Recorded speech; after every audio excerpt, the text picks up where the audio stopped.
Ya, sudah selesai. Nah, kita akan lanjut ke pelajaran berikutnya, yaitu beriman kepada Rasul Allah.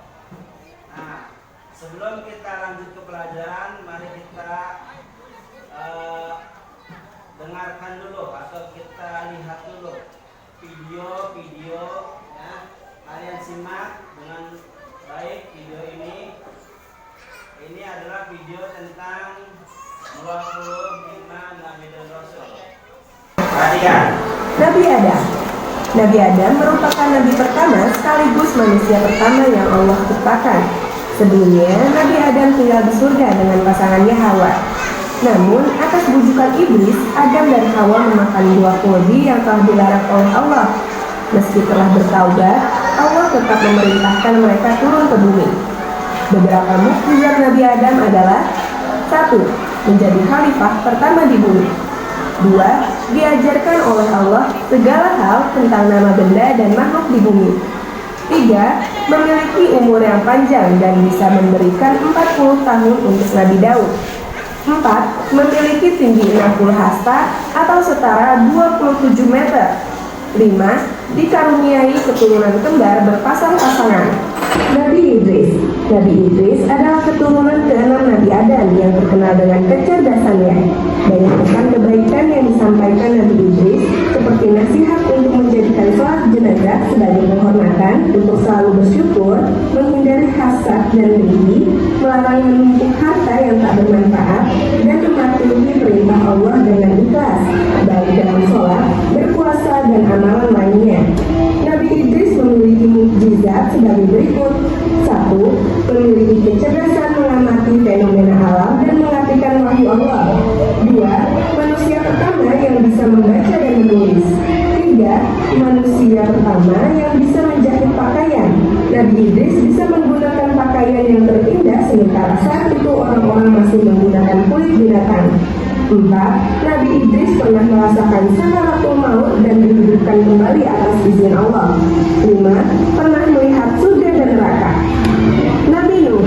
Nabi Nuh adalah satu di antara nabi yang termasuk golongan ulul azmi. Semasa dakwahnya, Nabi Nuh menerima banyak tantangan dan penolakan termasuk dari anak dan istrinya. Ketika kaumnya tetap bertindak zalim, Allah pun membinasakan mereka dalam banjir besar. Namun, Nabi Nuh juga mendapatkan mukjizat, yakni mampu membuat perahu dengan ukuran panjang 300 hasta atau 91 meter dan 50 hasta atau 15 meter.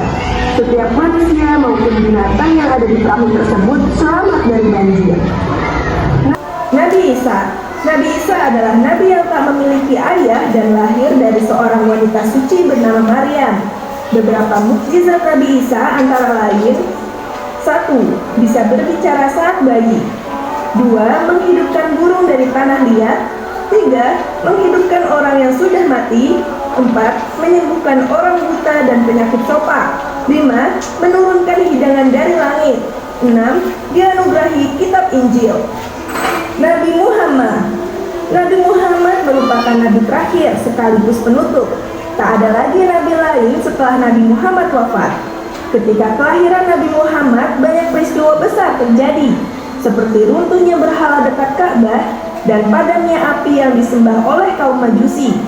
Nabi Muhammad SAW memiliki mukjizat, antara lain: 1. Mukjizat terbesar adalah Al-Quran sebagai kitab suci umat Islam. 2. Mampu membelah bulan. 3. Mengalirkan air dari jemari tangannya. 4. Mampu menurunkan hujan. 5. Di atasnya selalu dinaungi awan. 6. Melakukan perjalanan ke Sidratul Muntaha saat Isra Mi'raj, dan masih banyak lagi. Itulah sejumlah mukjizat Nabi dan Rasul yang hikmahnya bisa dijadikan pelajaran dalam hidup.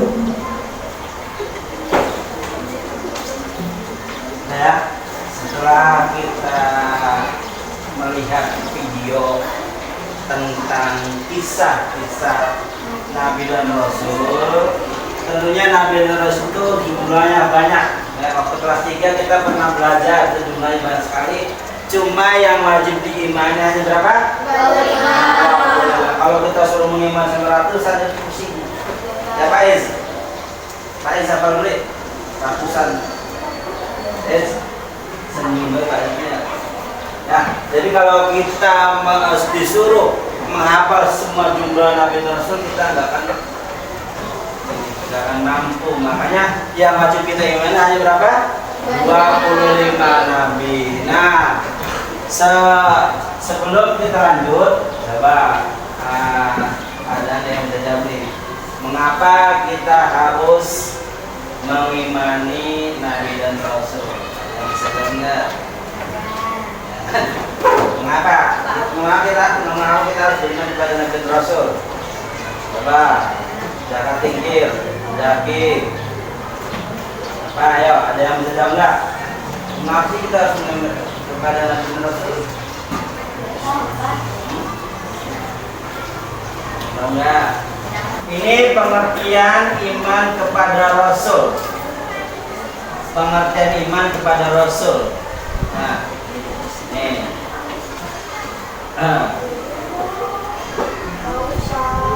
Nih. Dilihat, ya. Iman artinya percaya. Ya, berarti kita percaya pada Rasul. Tuh. Nih, iman kepada Rasul. Jadi pengertian iman kepada Rasul, iman kepada Rasul artinya meyakini bahwa Rasul merupakan utusan Allah Subhanahu wa Ta'ala yang ditugaskan membimbing umatnya ke jalan kebenaran agar selamat dunia akhirat. Coba bareng-bareng iman kepada Rasul, kita baca bareng-bareng nih. Iman kepada Rasul.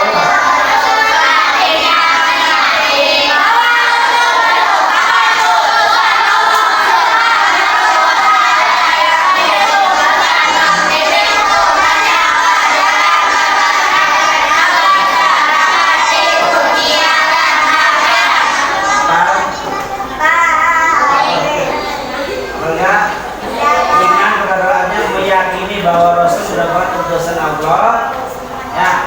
Jadi utusan Allah yang ditugaskan untuk membimbing ke jalan kebenaran agar kita selamat dunia akhirat. Itu pengertian Rasul. Ya. Apa enggak?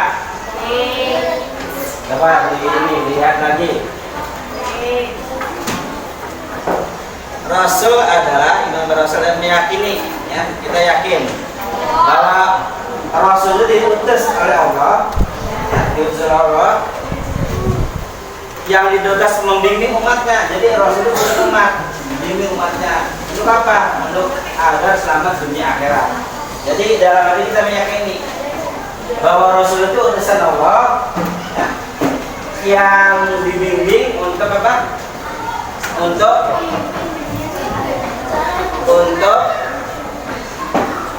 keselamatan dunia akhirat. Ya, udah. Pak. Itu pengertian Rasul. Ya, dah. Coba ada yang mewakili ke depan untuk pengertian Nabi dan Rasul apa? Laki-laki 1, perempuan 1. Ini berarti nggak sesuai dengan konsep tadi.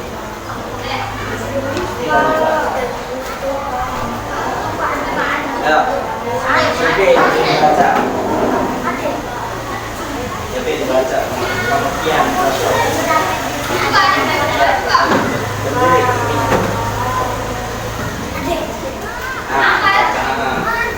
Ini seperti ini.